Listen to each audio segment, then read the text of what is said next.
하나님께서 주신 말씀인 요나서 4장 5절에서부터 11절까지 말씀을 가지고 이 시대의 요나들에게 라는 제목으로 하나님 말씀 잠시 보도록 하겠습니다. 제가 지금 드라마의 4개의 장면을 한번 보여드리려고 합니다. 정확히 얘기하면 이 드라마의 한 장면들을 좀 보여드리려고 하는데요, 이 드라마의 제목이 무엇인지 한번 맞춰보시면 좋을 것 같습니다. 첫 번째 드라마는요, 이 드라마 아시죠? 네, 지금 많은 권사님들이 이 장면을 보시자마자 밝게 웃으셨습니다. 맞습니다. 많은 분들이 보았던 하나뿐인 내 편이라는 드라마입니다. 다음 드라마는요, 같은 방송국에서 나왔던 왜 그래 풍상시라는 드라마입니다. 또 세 번째 드라마는 빅 이슈라는 요즘 젊은이들이 많이 보는 드라마 중에 하나입니다. 그리고 마지막 드라마는요, 열혈사제라는 드라마입니다. 개인적으로 사실 드라마를 챙겨볼 시간은 거의 없지만 뉴스나 포털에 자주 등장해서 이 드라마들의 줄거리를 아주 어렴풋이 알게 됐습니다. 자, 그렇다면 이 드라마의 공통점이 뭔지 아십니까? 지금 제가 얘기했던 이 4개 드라마의 공통점, 만약에 지상파 드라마입니다 라고 만약에 이야기를 하신다면 그분은 정말 드라마 많이 합니다. 그분은 정말 살면서 드라마와는 거리를 뗄 수 없는 분으로 제가 인정해 드리겠습니다. 그런데 사실 그것 말고요, 2가지의 공통점이 있습니다. 하나는 이 드라마가 지난 주일을 기점으로 지상파 드라마 시청률 상위 10위 안에 드는 드라마입니다. 심지어 한 드라마는요, 재방송이 10위 안에 들 정도로 아주 인기 있는 드라마였습니다. 아니, 무슨 목사가 그런 것까지 다 아나 싶은 생각을 하실 수도 있지만 사실 포털 한 번만 치면 나오는 것이기 때문에 저에 대한 오해는 없으셨으면 좋겠습니다. 또 하나의 공통점이 있습니다. 사실 오늘 이 얘기를 정말 하고 싶어서 이 드라마 이야기를 하고 있는 건데요, 이 드라마에 공통점이 있는데 이것은 바로 이 드라마의 주제가 모두 권선징악을 가리키고 있다는 겁니다. 다양한 스토리와 주인공들이 있습니다. 그리고 정말 그곳에 나오는 다양한 사람들의 이야기로 꾸며진 이 드라마의 핵심 주제는 모두 권선징악입니다. 자, 그렇다면 여기서 한 가지 생각할 것이 있습니다. 많은 사람들이 보는 드라마의 주제가 여러 가지 있는 것 같지만 핵심으로 권선징악이고, 그리고 이 4개의 드라마가 10개의 이 시청률 순위 안에 다 든다라는 걸로 봐서 이것은 뭔가 이유가 있지 않겠습니까? 그 이유는 바로 많은 사람들이 공감한다는 것에 있습니다. 비슷한 감정, 비슷한 생각을 하는 사람들이 많다는 이야기고, 시청률 10위 안에 드는 이 모습을 봐서 이 많은 사람들은 바로 이 권선징악, 다시 말해 선을 권하고 악을 멸망하길 바라는 그 마음이 모두에게 편만이 있다는 얘기입니다. 비단 지금뿐이겠습니까? 10년 전, 20년 전 TV, 방송에서 유명한 것들을 보면 결국은 이 권선징악이 아주 큰 주제를 가지고 있는 걸 볼 수 있습니다. 다시 말해 권선징악에 대한 생각과 감정은 시대를 떠나 비슷하고 그것이 우리에게 가장 필요한 것이라고 생각한다는 겁니다. 자, 그렇게 사회의 핵심으로 선을 권하고 악을 징계한다는 권선징악, 근데 그걸 누가 정합니까? 사회에서 선을 그리고 악을 누가 정합니까? 어떤 분은 법이 정합니다라고 이야기를 할 수도 있고, 또 어떤 분은 높은 사람들이 정하는 것 아닙니까? 라고 이야기를 할 수 있지만 권선징악의 선과 악은 모두 내가 정합니다. 내가 바르다고 여김이 선이고 반대로 내가 바르지 않다고 하는 게 악으로 규정짓습니다. 사회뿐이겠습니까? 교회에서도 마찬가지입니다. 교회에서 이 말 자체가 크게 틀린 얘기는 아니라고 생각하며 이 권선징악 자체가 기준으로 삼기 쉽습니다. 저 사람 참 착해, 저 사람 참 선해, 또 반대로 저 사람 정말 못됐어, 저렇게 악한 사람이 어떻게 교회에 있을 수 있지? 라는 이야기를 우리는 쉽게 합니다. 그런데 그 사람 정말 착합니까? 착함의 기준은 무엇입니까? 일반적으로 교회에서 착하다고 이야기를 한다면, 선하다고 이야기를 한다면 봉사를 많이 하거나 예배를 많이 나오는 것으로 기준을 내가 정해놓고 사람들의 인식에 맞춰서 그렇게 이야기할 때가 많이 있습니다. 반대로 저 사람 참 못됐어, 저 사람 참 악해 라는 이야기를 할 때 보면 저 사람 정말 악한 사람인지, 저 사람이 정말 못된 사람인지 기준을 보면 그 또한 내가 정한다는 얘기입니다. 나와 맞지 않기 때문, 내 생각과 다르기 때문에 저 사람이 악하고 틀렸다라고 이야기를 하고 생각할 때가 얼마나 많이 있는지 모릅니다. 교회 안에서도 이렇듯 권선징악은 사람들의 눈높이에 의해서 쉽게 결정되고 아주 가끔은 낙인까지 찍힙니다. 내가 보기에 선한 사람이 선한 것이고 내가 보기에 악한 사람이 악한 것. 성도님들, 뭐가 좀 이상하지 않습니까? 하나님의 뜻이 나타내어야 하고 하나님의 기준을 잡고 가야 된다고 이야기를 하는 이 교회 안에서 그 기준이, 성도들 사이의 기준이, 정확히 얘기하면 교회로 부른 우리 사이의 기준이 세상의 기준과 크게 다르지 않다는 겁니다. 그래서 되돌려야 됩니다. 그래서 뒤로 되돌려서 원래 올바른 자리로 갈 수 있어야 된다는 겁니다. 그런데 어디로, 어떻게 되돌려야 할까요? 오늘 하나님께서는 우리에게 이 주신 말씀을 통해 내 생각과 마음이 기준인 이 시대, 진짜로 회복되어야 할 것은 무엇이며 또 우리가 진짜로 붙잡아야 될 것이 무엇인지 알려주고 계십니다. 주신 이 말씀을 통해 우리의 진정한 회복, 그리고 하나님의 마음을 알아가는 그런 귀한 시간이 되기를 바랍니다. 오늘 본문 5절입니다. 하나님께서 주신 말씀인 요나서 4장 5절의 말씀 우리가 다시 한번 읽도록 하겠습니다. 요나서 4장 5절입니다. 시작. 요나가 성읍에서 나가서 그 성읍 동쪽에 앉아 거기서 자기를 위하여 초막을 짓고 그 성읍에 무슨 일이 일어난가를 보려고 그 그늘 아래 앉았더라. 아멘. 오늘 우리가 읽은 이 요나서에 나오는 요나는요, 12편의 소선지서를 비롯한 일반적인 선지자라고 부르는 사람들과는 조금 다릅니다.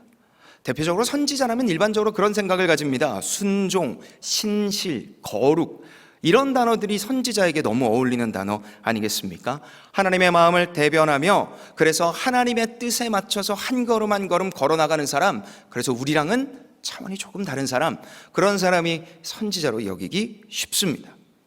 그런 생각과 다르게 요나는 다른 모습을 보이고 있습니다. 오늘 보면 우리가 읽은 이 5절을 보면은요, 요나는 이 니느웨 성읍 동쪽 높은 곳에서 초막을 짓고 그늘에 앉아 성읍을 내다보고 있습니다. 여기서 나오는 초막은 이스라엘 백성들이 이 광야에서 사용하던 임시 거주지로 일종의 우리말로 한다면 일회용 거주지였습니다. 그러니까 일회용으로 살 수 있을 만큼 엉성하게 지어놓은 곳, 그곳이 바로 초막이었습니다. 왜 그렇게 일회용 거주지를 가지고 짓고 그곳에 앉아 있었을까요? 왜냐하면 요나는 이제 내가 원하는 것, 내가 바라는 것, 그것이 곧 이루어질 것이기 때문에 그 기대감의 표시로 아주 엉성한 일회용 거주지를 가지고 있고 그렇게 지었던 겁니다. 언제든지 엉덩이를 털고 일어나 자신이 원하는 것을 바라보며 발걸음을 돌리려고 바로 그렇게 집을 지었습니다. 그렇다면 요나가 원하는 게 무엇입니까? 선지자인데 하나님의 뜻이 드러나길 바라야 하지 않겠습니까? 그러나 요나가 원하는 건 또다시 우리의 상상을 한 번 더 깹니다. 요나의 원함은 니느웨의 멸망입니다. 조금 더 자세히 말하면 창세기에 나오는 것처럼 니느웨가 하나님의 진멸을 받기를 원했습니다. 왜 그랬을까요? 왜 그렇게 니느웨가 진멸을 당하길 원했을까요? 사실 그것을 알기 위해서는 니느웨와 이스라엘의 관계를 조금 알 필요가 있습니다. 니느웨는요, 지금의 이라크 수도 바그다드에서 약 350km 떨어진 당시 메소포타미아 지역의 오래되고 큰 도시 중 하나였습니다. 규모나 인구 면에서 이스라엘을 비교도 할 수 없을 정도로 아주 큰 도시였습니다. 그런 큰 니느웨의 특징을 이야기를 하는데 그 특징이 바로 포악함입니다. 포악함. 그 포악함이 니느웨의 가장 정체성을 드러나는 단어였습니다. 이스라엘 자주 침략했던 니느웨는요, 포로로 이스라엘 백성을 자주 끌고 갔는데 이 끌고 간 것뿐만 아니라 거기서 당하는 이스라엘 백성들의 결과가 아주 처참할 정도였습니다. 그들은 포로로 끌고 온 이스라엘 백성들의요, 입술을 뜯고 손목을 자르기를 서슴지 않았습니다. 또한 이 사람의 가죽을 다 벗기고 목을 잘라서 산더미처럼 전시하는 등의 악행을 서슴지 않고 저질렀던 사람들이 바로 이 니느웨 백성들입니다. 이스라엘 백성들이 계속해서 그렇게 당했습니다. 그래서 이스라엘 백성들은 이 니느웨라고 하면 치를 떨 정도로, 그래서 그들이 치를 떨고 두려워하며 분노를 가지는 감정이 사실은 일반적으로 보기엔 당연해 보였습니다. 사실 사랑하는 사람이 옆에서 손가락에 작은 상처만 있어도 신경 쓰이지 않습니까? 그런데 요나는 지금 요나의 동포들이라고 이야기할 수 있는 이스라엘 백성들이 잔인하게 당하는 모습을 경험하며 그것들을, 그 모든 상황들을 보며 니느웨가 싫어도 너무 싫었을 것 같습니다. 심지어 이스라엘 백성들은 하나님께서 언약 백성, 하나님께서 약속으로 주셨고 약속을 맺은 자라고 이야기를 하고 있는데, 하나님의 선택을 받은 자들 아니겠습니까? 그런 약속의 백성들에게 저지르는 이 심각한 악행을 하나님께서 반드시 갚으실 거야. 하나님께서는 그 위대한 힘을 가지고 그들을 갚으실 거야 라는 기대를 가지고 있었다라는 겁니다. 그런 기대감으로 충만한 요나에게 하나님께서는 가장 먼저 어떤 말씀을 하십니까? 요나서 1장 2절에 보면 이렇게 얘기합니다. 너는 일어나 저 큰 성읍 니느웨로 가서 그것을 향하여 외치라.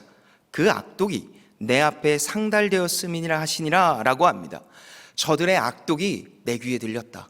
내가 저들의 악함을 알았다. 그래서 내가 저들의 악함을 듣고 되돌리게 하려고 하오니 그 대신할 수 있는 말을 누가 해라? 너가 가서 좀 해라. 아마도 이 얘기를 듣는 요나는요, 귀를 의심했을 겁니다. 하나님, 저 이스라엘 백성인데요. 하나님, 저 선지자인데요. 하나님, 지금 저 니느웨가 어떻게 우리들에게 했는지 아시면서 저를 시킨다라는 겁니까?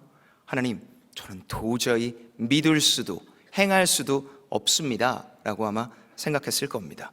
사실 뭔가 이상합니다. 방금 전에 이야기했던 것처럼 니느웨가 저지른 일이 하나님이 무엇인지 모르시지 않을 텐데, 그들이 정말 죄가 있고 그들의 행동이 정말 하나님께서 보시기에 하나님과 정반대의 것들을 행하고 있는데 그들에게 돌아오라는 메시지를 전하라니요.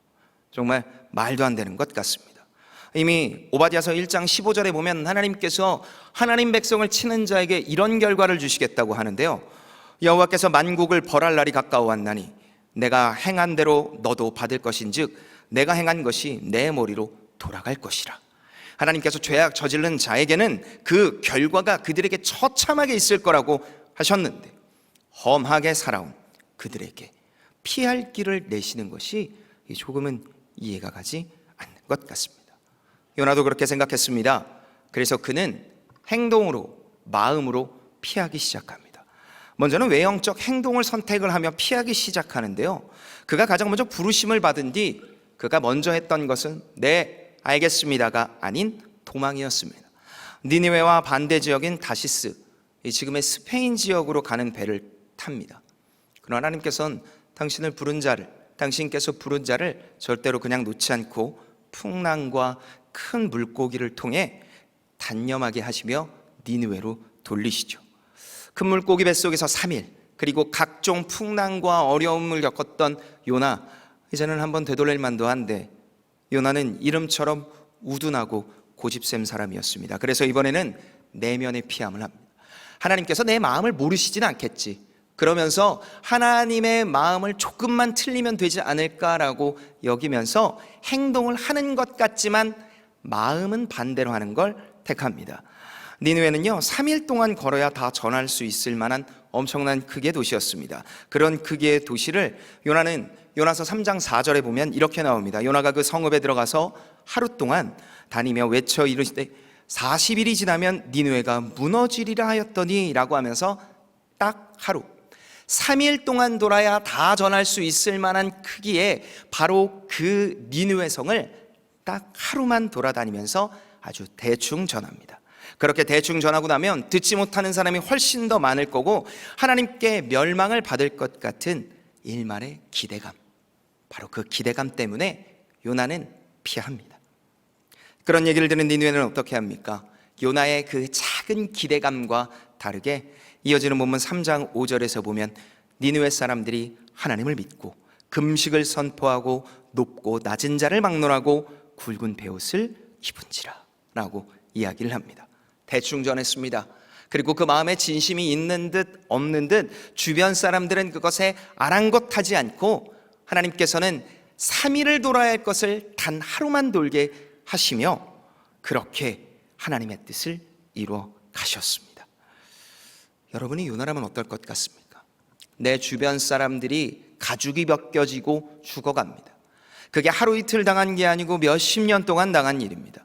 그렇게 해서 옆에서 계속 괴롭히던 존재가 이제는 하나님께서 벌을 주시지 않을까, 이제는 하나님께서 그에게 합당한 결과를 주시지 않을까라고 생각을 하며 기대하고 있는데 내 뜻과 전혀 다른 결과가 나타나서 이 갑자기 벌이 아닌 돌이킴이라니, 그래서 하나님의 백성으로서 역임을 받을 것 같은 상황이 된다면 여러분은 어떨 것 같습니까? 사실 저는요, 만약에 제 앞에 그런 일이 일어난다면 밤잠을 못 잘 것 같습니다. 너무 분해서. 사실은 저도 그런 경험이 한번 있거든요. 고등학교 때 일입니다. 지금부터 벌써 한 20년 전 일인데, 고등학교 때 함께 학원을 다니던 친구가 있었습니다. 그런데 이 친구가 다른 거는 뭐 다 넘어가더라도 평소에 자신보다 학교 성적이 조금 좋지 않은 친구들을요 아주 얕잡아 보는 경향이 있습니다. 그러니까 이 친구의 이야기는 기승전 성적입니다. 그러니까 무슨 얘기를 하더라도 야, 너 이거 게임 해봤어? 이 책 읽어봤어? 막 얘기를 하다가 너 근데 나보다 성적 낮잖아 라는 이야기를, 이게 맥락도 안 맞는 것 같은데 항상 친구들 사이에서 그렇게 마무리를 짓는 그런 친구가 있었습니다. 당연히 안 좋아했습니다. 저만 안 좋아했겠습니까? 제 주변에 있는 친구들 다 별로 좋아하지 않았습니다. 그래서 관계가 껄끄러운 친구였습니다. 그런데 어느 날 학원에서 공부를 하고 있다가 쉬는 시간이 돼서 우연찮게 그 친구 옆을 지나가고 있는데 그 친구가 뭘 보고 있는 겁니다. 공부를 잘하고 있는 친구라 나랑 다른 혹시 참고서를 보고 있지는 않나 싶은 생각에 살짝 봤는데 참고서가 아닌 성경책이었습니다. 성경을 읽고 있는 겁니다. 제가 알기로는 그 친구가 교회의 기억도 모르는 친구인데 아니 도대체 어떻게 성경을 읽고 있지? 그래서 어떻게 된 것인지 물어봤는데 함께 공부하는 또 다른 친구가 이 친구를 전도를 한 겁니다. 그러면서 이 친구의 입술 속에서 하나님, 교회, 공동체라는 말이 계속해서 흘러나왔습니다.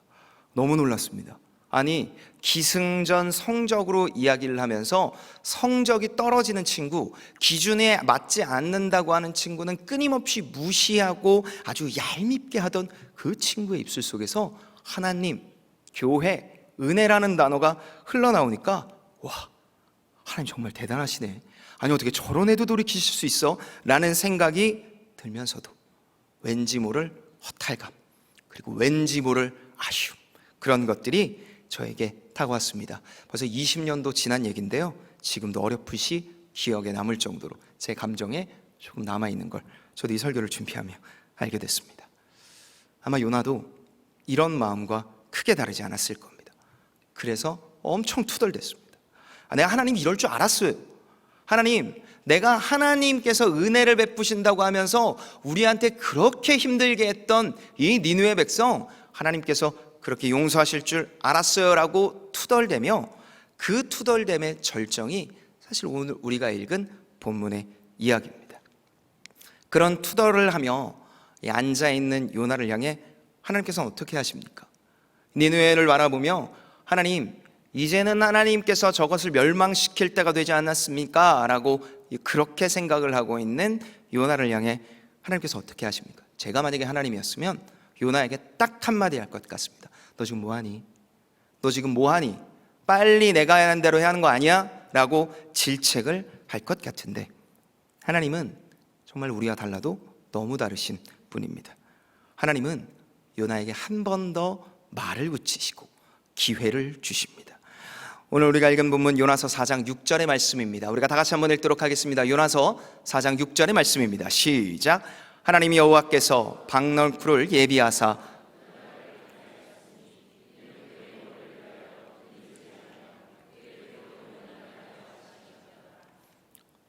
요나가 박너쿨을 말미암아 크게 기뻐하였더니라는 이 본문을 통해서 하나님께서는 동쪽 끝에 앉아있던 요나의 머리 위에 박넝쿨을 자라게 하십니다. 사람 한 명이 충분히 그늘을 만들고 그 밑에서 쉴 수 있을 만한 이 박넝쿨의 식물이니 상당한 크기였을 것입니다. 이걸 보고 요나가 어떻게 합니까? 너무 기뻐합니다. 왜냐하면 이것이 하나님의 사인으로 여겼기 때문입니다. 여기 오늘 본문 4장 6절에서 나오는 이 면하게 하다라는 건요, 구원하다, 건져내다라는 뜻을 가지고 있습니다. 대단히 신학적인 용어입니다. 신학적인 용어를 사용하며 자신을 구원한 하나님을 찬양하고 있는 겁니다. 그러면 그렇지, 하나님께서 저렇게 죄악된 도시를 그냥 놔두실 리가 없지라고 하면서 드디어 그렇게 나를 돌리시더니 하나님께서 내 마음을 이해해 주신구나 싶은 생각에 아주 기뻐했습니다. 신학적 미사여구를 사용하며 이제 자신이 원하는 상황이 일어날 것을 기대하고 있었던 겁니다. 그런 기대감에 가득 찬 요나에게 어떤 일이 일어납니까? 오늘 보면 7절에서부터 8절을 보면 이렇게 나옵니다. 하나님이 벌레를 예비하사 이튿날 새벽에 그 박넝쿨을 갉아먹게 하심에 시드니 해가 뜰 때 하나님이 뜨거운 동풍을 예비하셨고 해는 요나의 머리에 쪼임에 요나가 혼미하여 스스로 죽기를 구하여 이르되 사는 것보다 죽는 것이 내게 나으니이다 하니라 라고 이야기를 합니다. 박넝쿨을 갉아먹는 벌레를 보내시고 뜨거운 동풍을 보내셔서 지금 요나의 환경을 아주 어렵게 하십니다. 여기서 나오는 이 예비하다라는 단어는요, 하나님의 주권을 뜻합니다. 하나님께서 주권적으로 벌레와 뜨거운 동풍을 준비하셨다가 보내셨다는 의미입니다. 이 뜨거운 동풍은 성경에서 주로 벌하시거나 징계를 할 때 나타나는 도구인데요, 대표적으로 이사야서 27장 8절을 보면 주께서 백성을 적당하게 견책하사 쫓아내실 때 동풍 부는 날에 폭풍으로 그들을 옮기셨노라 라고 이야기를 하며 이스라엘 백성을 징계하실 때 쓰이는 도구로 이 동풍이 자주 나옵니다. 또 벌레도 하나님께서 허락하셔서 박넝쿨 자체를 없애고 환경을 어렵게 만드셨습니다. 동풍과 벌레를 통해 요나에게 주어진 편안한 환경이 모두 사라지게 되는 것들을 하나님께서 주관하셨다라는 겁니다. 하나님께서 그렇게 하신 이유는 무엇일까요? 단순히 기뻐하는 요나의 모습이 너무 꼴보기 싫어서 그러시진 않았을 겁니다. 지금 하나님은 단순히 환경에 어려움을 주신 것이 아니라 바로 이런 변화를 통해 요나가 다시 한번 깨닫길 원하셨기 때문에 바로 이 환경을 허락하셨습니다. 이렇게 생떼를 쓰는 요나와의 대화를 놓지 않으시고 하나님께서는 요나서 4장 10절에서부터 이 11절까지 말씀을 통해 이렇게 말씀하십니다. 여호와께서 이르시되 내가 수고도 아니하였고 재배도 아니하였고 하룻밤에 났다가 하룻밤에 말라버린 이 박넝쿨을 아꼈거든. 하물며 이 큰 성읍 니느웨에는 좌우를 분별하지 못하는 자가 12만 명이요 가축도 많이 있나니 내가 어찌 아끼지 아니하겠느냐 하시니라 라고 말씀하십니다. 나도 니느웨가 얼마나 큰 잘못을 저지른 도시인 줄 안다. 너희들이 고통 속에 빠져 있고 니느웨로 말미암아 그 두려움에 빠져 있었던 상황 속에 너희들만 있지 않고 나도 있었다. 그러나 저 큰 도시에 수많은 생명들이 있고 12만 명이나 되는 생명들이 돌이켰는데 어떻게 용서를 하지 않을 수 있겠느냐라고 하시며 박넝쿨로 인해 작은 기쁨이 사라지자 그렇게 화를 내는 너, 그런데 내가 사랑하는 이 영혼들이 사라지면 작은 환경이 사라졌다고 화를 내는데 12만 명이나 되는 영혼들이 그렇게 진멸 불바다에 거쳐서 그렇게 죽어나간다면 내 마음이 얼마나 안타깝고 답답하겠느냐라고 말씀하시는 겁니다. 그리고 그 니느웨는 이제 크고 악한 도시에서 크고 소중한 도시가 되었다. 그래서 내 앞에 돌이킴으로 말미암아 그들의 어떠함이 아닌 나의 어떠함으로 인해서 그들의 크고 악한 범죄가 크고 소중한 존재가 되었다라고 말씀하시고 있습니다. 선과 악의 기준을 스스로의 잣대로 내세운 요나에게 하나님은 바로 하나님이 기준이다. 선과 악의 기준은 바로 나 만군의 여호와 하나님이다 라고 말씀하십니다. 지금 이 말씀의 1차 독자, 다시 말해서 지금 이 말씀을 누가 가장 먼저 보고 있습니까? 우리 2019년을 살고 있는 우리가 가장 먼저 보지는 않았을 것 아닙니까? 다시 말해 가장 먼저 지금 누가 읽고 있냐면 포로기 이후에 돌아온 이스라엘 백성들. 그러니까 한 70년 정도 바벨론 포로지에서 너무너무 고생을 하다 돌아온 그 이스라엘 백성들에게 주어지는 책입니다. 70년 동안 포로지에서 지내다 돌아와 이제는 우리는 어떻게 살아야 되나 그 막막함 속에 있었고, 그리고 이제 율법에 얽매여 버린 그들에게 주시는 말씀이 바로 오늘 요나서의 말씀입니다. 포로기와 그 이후에 있어서 유대인들과 이방인 사이에는 아주 심각한 적개심이 최고조에 다다랐습니다. 에스라 선지자 때에 이르러 율법주의는 그것이 절정에 달하였고, 율법을 갖고 있는 백성의 우월성과 율법을 받지 않은 백성의 차별성이 극도로 심해진 상황. 그러니까 그 율법주의로 말미암아 절정에 이른 시대에 하나님께서는 이 말씀을 이스라엘 백성에게 주셨습니다. 유대인들은 하나님의 택하신 백성으로서 하나님의 은혜를 독점하고 있으며, 이방인들은 하나님의 자비와 그리고 보호받게 있다는 생각, 바로 이것이 극도로 충돌하고 있는 바로 그 생각 앞에 어떤 것들보다 가장 먼저 깨달아야 될 것은 너가 무엇을 가지고 있느냐가 아니라 모든 이들에게 나의 은혜가 필요하다. 다른 그 어떤 것보다 필요한 것은 열심과 노력이 아니라 바로 은혜다. 바로 그 얘기를 주시고 있습니다. 말을 듣지 않고 자신의 생각만 주장하는 요나에게도, 적국을 무참하게 죽여서 큰 죄를 지은 니느웨에게도 하나님은 동일하게 필요한 것은 바로 율법이 아니라 하나님의 신실함인 헤세드이며, 그 은혜는 돌이키는 누구에게나 주어진다는 것을 알려주시고 있습니다. 대상이 니느웨건 요나건 아무런 관계없이 그 긍휼의 은혜가 필요하다. 그리고 저들에게 필요한 것처럼 너에게도, 너희들에게도 동일하게 필요하다라고 말씀하십니다. 예수님의 시대도 마찬가지 아니었습니까? 예수님이 나타나셨을 때 당시 이스라엘 백성들은 강력한 왕의 등장으로 자신들의 복수를 하기 원했습니다. 권선징악을 자신이 받은 대로 해주기를 기대했지만, 예수님께서 오신 이유는 단 하나, 수고하고 무거운 짐진 자들아 다 내게로 오라, 내가 너희를 자유하게 하리라 라는 이것을 실현시켜 주시기 위해서 오신 것처럼, 오늘 본문도 그와 동일하게 완전한 이 땅에서의 하나님의 은혜의 자유를 경험하게 하기 위해서, 그것이 대상을 가림없이 누구에게나 편만하게 주어진다는 사실, 바로 그 사실을 오늘 본문을 통해 하나님께서는 말씀해 주시고 있습니다. 그리고 이것은 오늘 우리에게도 동일하게 하십니다. 누구에게나 긍휼의 은혜가 필요합니다. 긍휼이 무엇입니까? 줄로 묶는 겁니다. 내가 너와 떨어지지 않고 절대로 끊어지지 않을 줄로 내가 너와 묶여 있다. 그래서 내가 책임지고 절대로 변하지 않는다는 의미가 바로 하나님의 긍휼입니다. 떨어져도 함께 떨어지고 넘어져도 함께 넘어진다는 것이 바로 긍휼이며, 그 긍휼은 결국 세상의 모든 것이 변해도 절대로 변하지 않는 하나님만이 줄 수 있으며, 그리고 그 하나님은 모든 자들에게 필요하다는 사실, 바로 그 사실을 우리에게 말씀해 주시고 있습니다. 그것이 내가 세상에서 가장 싫어하고 저 사람만 없으면 내가 두 발 뻗고 잘 수 있겠다고 여기는 그들에게도 필요하다는 겁니다. 그런데 어느 사이에서부턴가 우리는 내가 받은 것은 잊은 채 그들을 향해 저들은 받으면 안 돼요, 하나님 다 되는데 정말 저 사람만큼은 받으면 안 돼요 라고 여기며 하나님의 은혜를 막는 그런 행동을 할 때가 얼마나 많이 있습니까? 이것은 죄입니다. 내가 하나님의 자리에 앉아서 하나님의 역할을 하려는 교만, 바로 그 교만입니다. 그렇게 우리는 이것을 돌이켜야 하며 회개해야 하고 무릎을 꿇고 은혜를 구해야 됩니다. 사랑하는 우리의 성도 여러분, 우리는 인생을 살면서 권선징악을 스스로 결정할 때가 많이 있습니다. 판단하고 재단하며 마치 내가 하나님인 것처럼 낙인을 찍습니다. 그러나 진짜 잊지 말아야 할 것이 있습니다.